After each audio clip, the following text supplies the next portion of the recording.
Hi everybody, welcome to another one of our videos. And today we're going to talk about something that I think is really interesting to people and important to understand is the question, is FMT just another type of probiotic?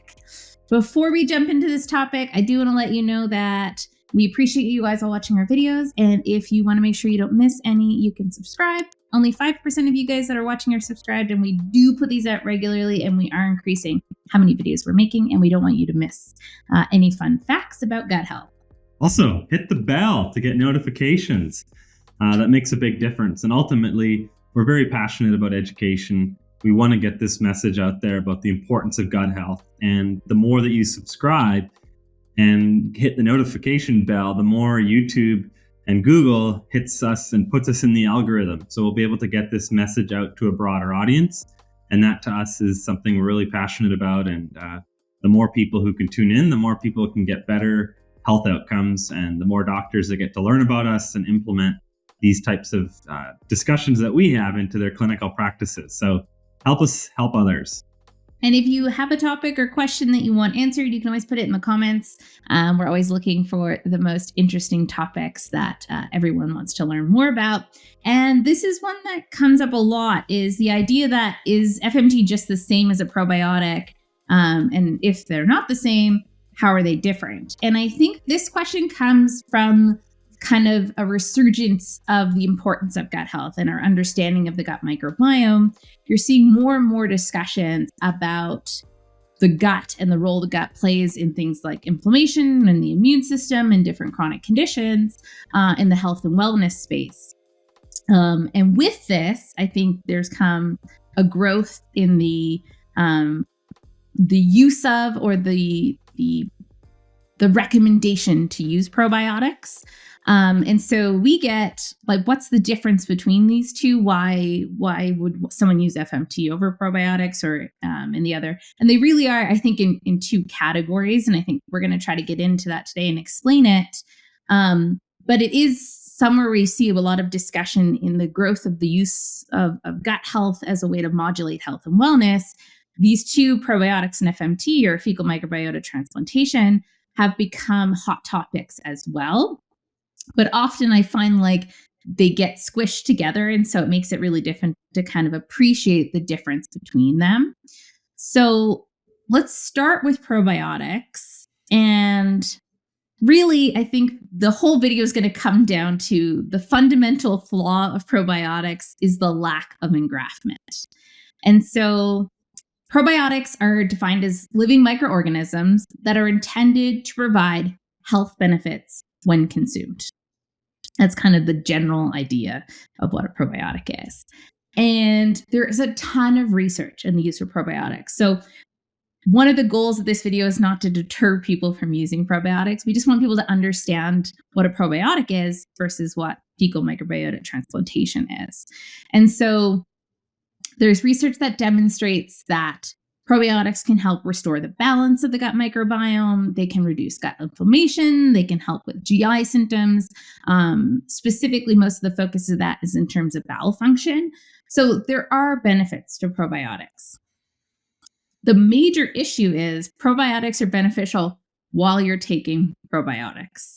And this comes about because they don't engraft in the gut. That means they don't stay in the gut. They're like they're travelers. They come in, they're useful while they're there, but they plan on leaving. They're not staying for long term. And so one of the things that studies look at is that while they are beneficial, if you stop taking probiotics in a short period of time, when you look at stool samples, those bacterial strains that were being added in through the probiotic are no longer there. But while you're taking the probiotic, you can find them in the stool. So, and this, if I can just jump in, yeah. Clinically, I've seen this a lot, and patients would come to me and say, "Oh, I did this stool test, and it's showing that I'm low in, X, Y, Z bacteria, whether it's lactobacillus or what have you," and they would be on a whole different, array of probiotics that are having high concentrations of lactobacillus in them.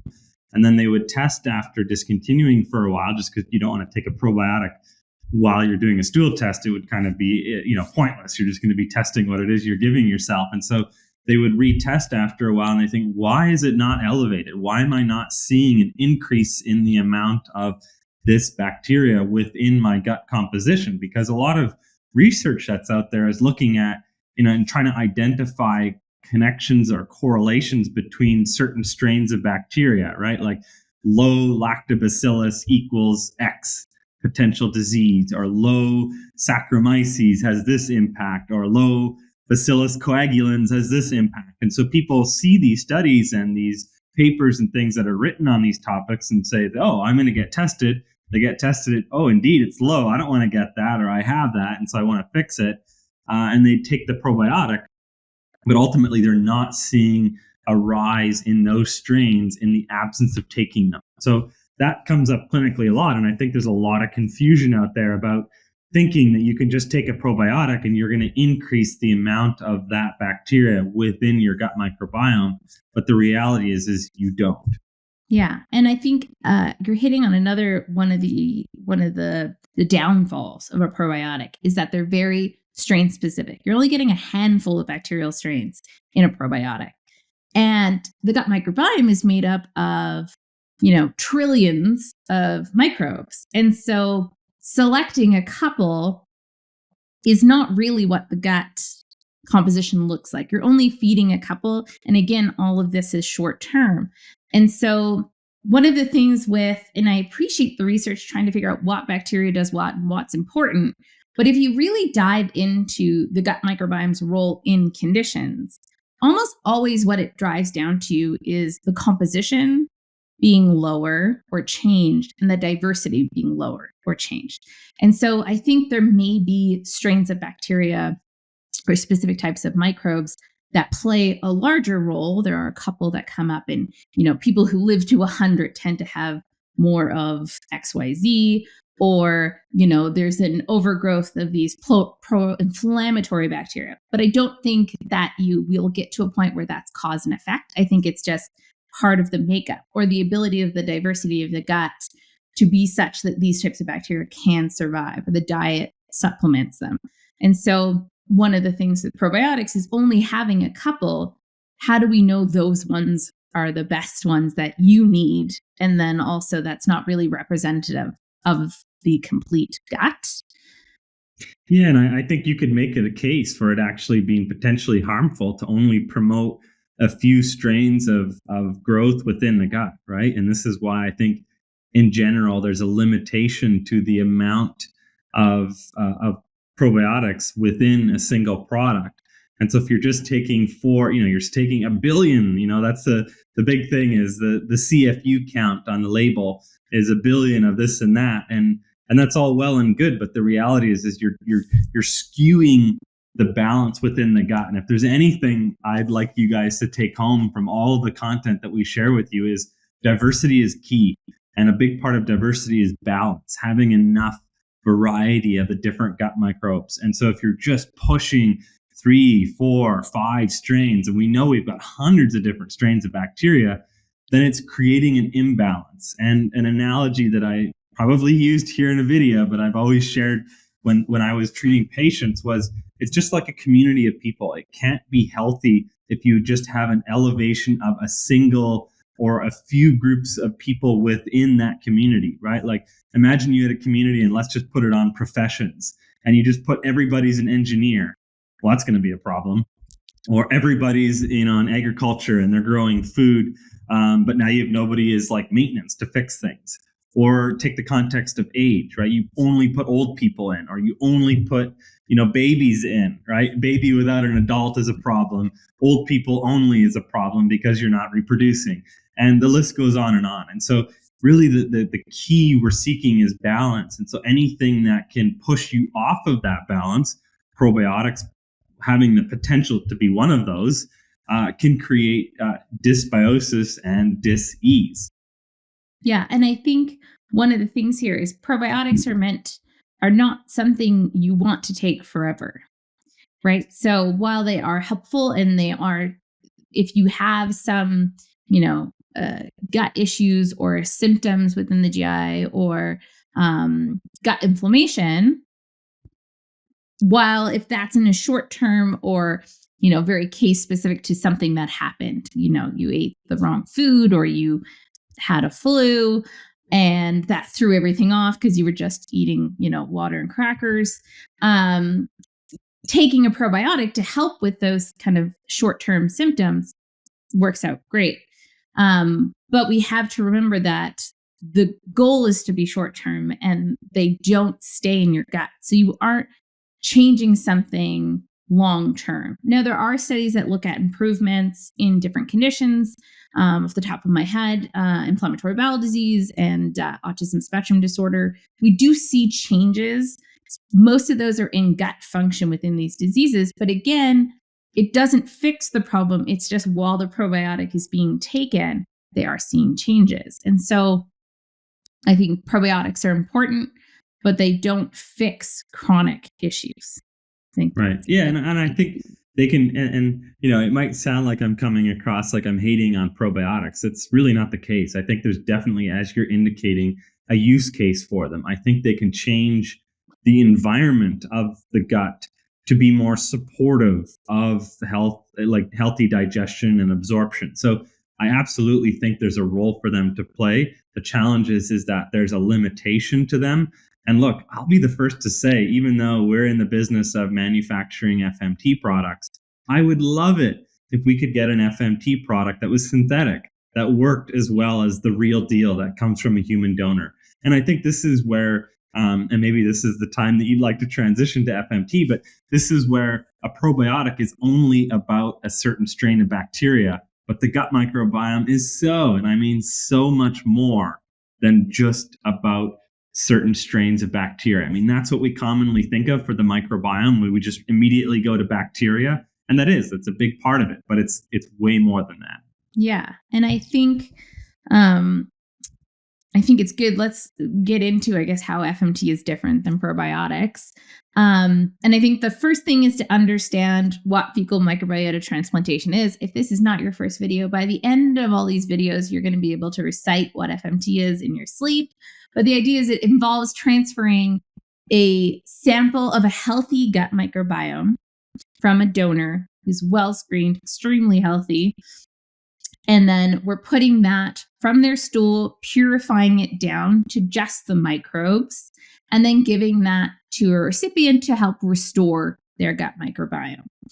And I think the main thing here is we're taking a sample of a healthy gut microbiome, the entire profile, everything that we can capture, and then creating that into a purified form. And so what we're getting here over a probiotic is the full spectrum of microbes in the gut.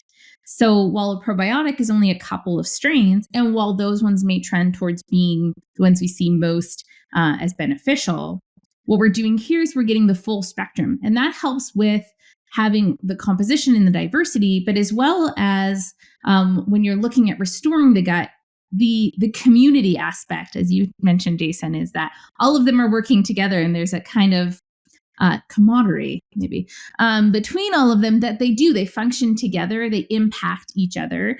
And so by having the full spectrum, you get more benefits because not only is it a snapshot of, the best version of a gut microbiome based on screening and health, as well as it allows your gut to restore through a whole community versus a couple of strains, which may not work in good conjunction with what's already there. Yeah, and ultimately what we're trying to do with FMT is re-educate the gut, right? Like, what does a healthy microbiome look like? And depending on the case and the patient, this could have been years of chronic illness. It could mean rounds and rounds of antibiotics. It could have meant chemo or radiation.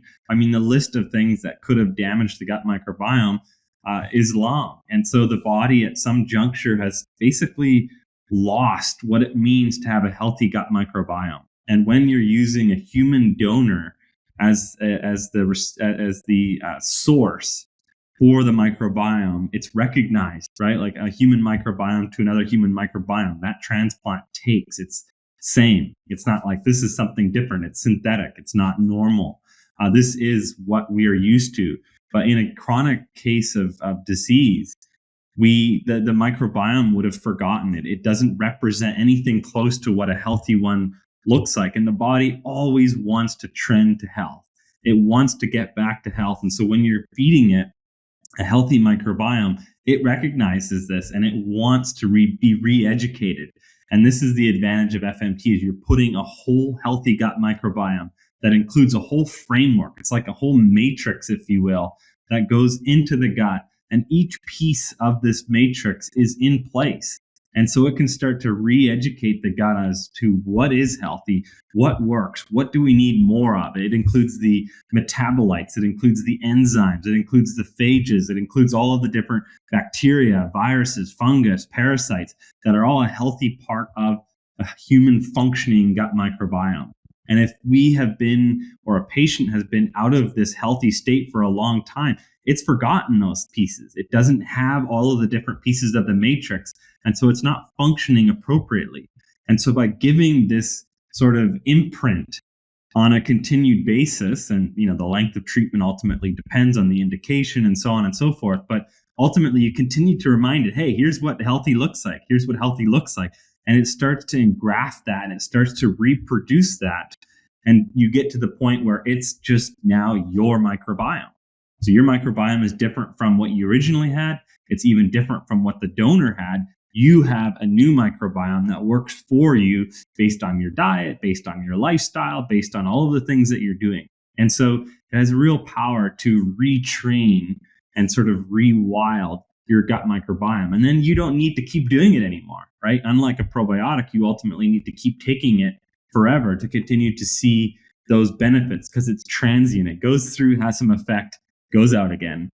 Whereas FMT can rebuild, retrain, and now you can, assuming you continue with a healthy, supportive lifestyle, you can continue to support this microbiome for life. Yeah, and that's based on the fact that these are going to engraft, right? They're going to stay.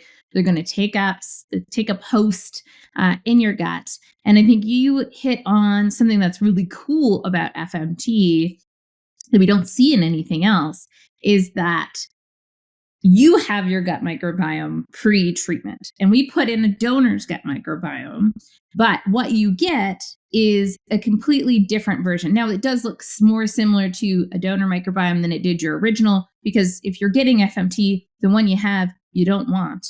And so you're going towards the donor, and most of that is in terms of composition and diversity. So you're expanding both of those, but it's your own version. And that comes from environment, food, genetics. All of those play a role. And because the gut is changing and engrafting, and the roles that the gut plays, huge. We have a bazillion videos on it. But the idea here is that the gut is taking apart everything you put in and making the building blocks for everything you need. And so what you do and who you are impacts that. And so that's the cool thing about FMT is that we give you, you're given this donor microbiome, which is a good capture of a healthy, what basically your gut needs to function. And what it allows for is your body to dictate what is going to work for it. And so you get a healthy sample and then your body kind of runs with it. And that's the idea of re-education, right? So your body goes, okay, I get it now. This is what we need to do next. This is what's going to work best for us. This is the food we eat. This is the environment we have. And so it becomes your own, but then you get to sustain it and you get to keep it. It's not just going to come in and out. And so it's kind of fantastic because in most medications you take, this is generally what everyone needs and this is generally what you're going to get. There's no personalization to that. And so that's something really interesting about biologics in general is that they're meant to match up with what your body needs and then your body's able to run with it. And I think with FMT, it's not something we're seeing. These changes aren't something we're seeing with a lot of other medications. And I think that's why the impacts are so widespread, because if there's gut dysfunction, by fixing the gut and letting the body figure out what that body needs to function at its best, we can restore.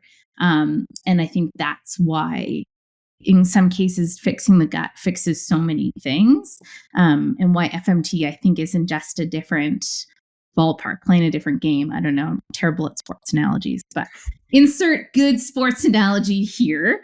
But I think it's so different. And I mean, we nerd out about this, but it's just cool. It's just very cool that this is happening.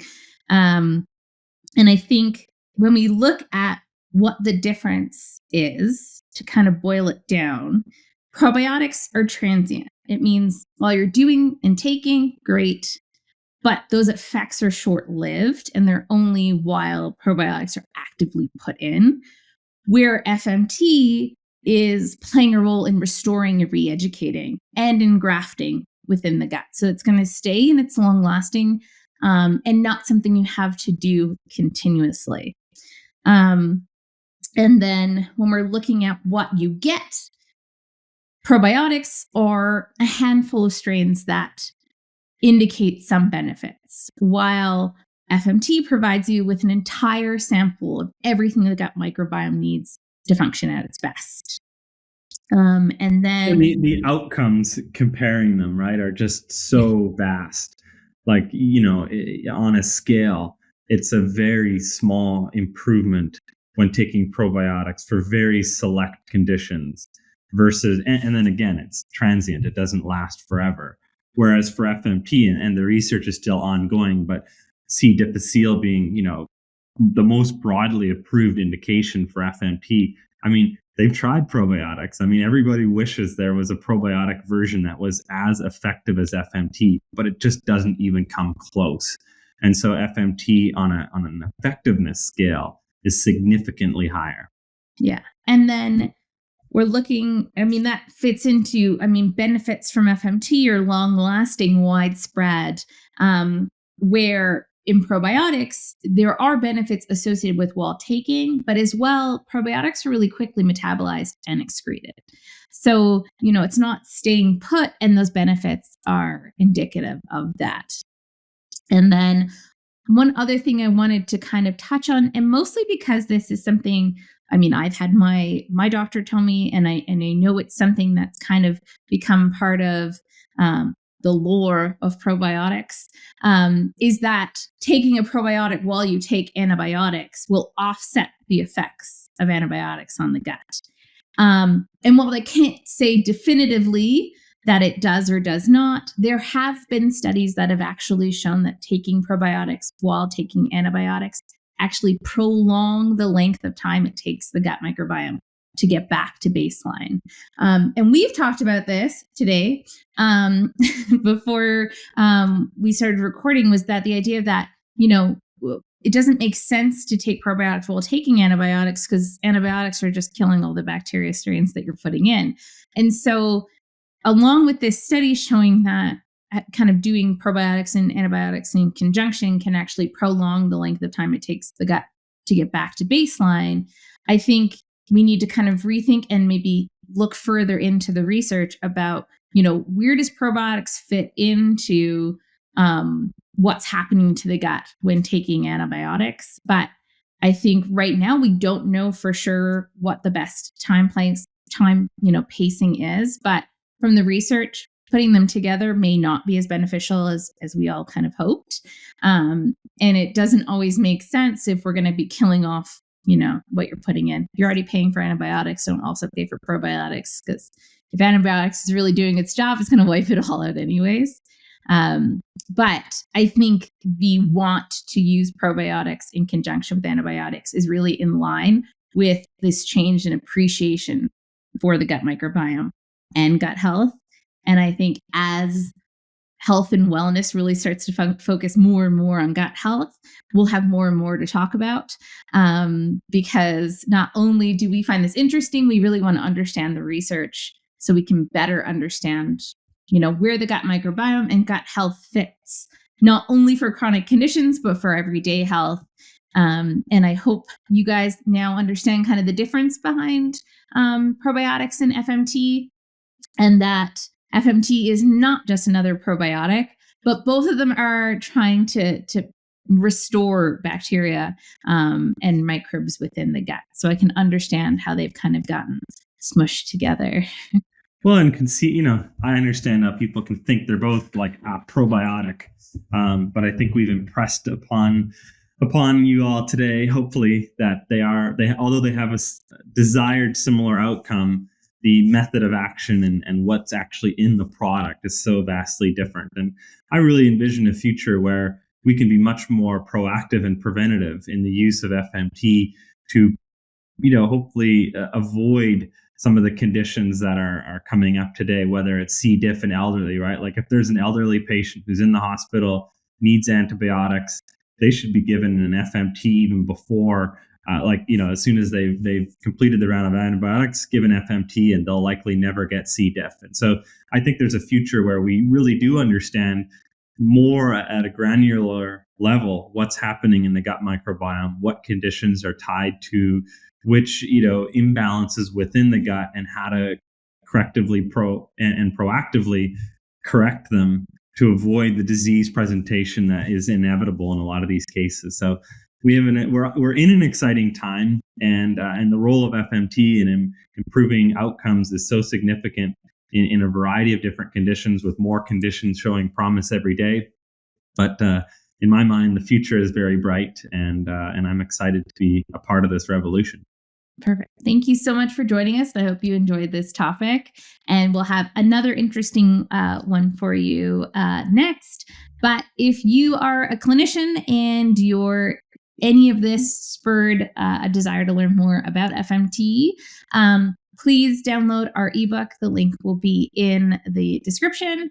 And this kind of goes over a little bit more in depth what FMT is. As well, you can always reach out to us and ask us any questions about FMT and the research and how it all fits into the puzzle of gut health and overall health, especially in chronic conditions. So thanks for joining us, and we'll see you next time.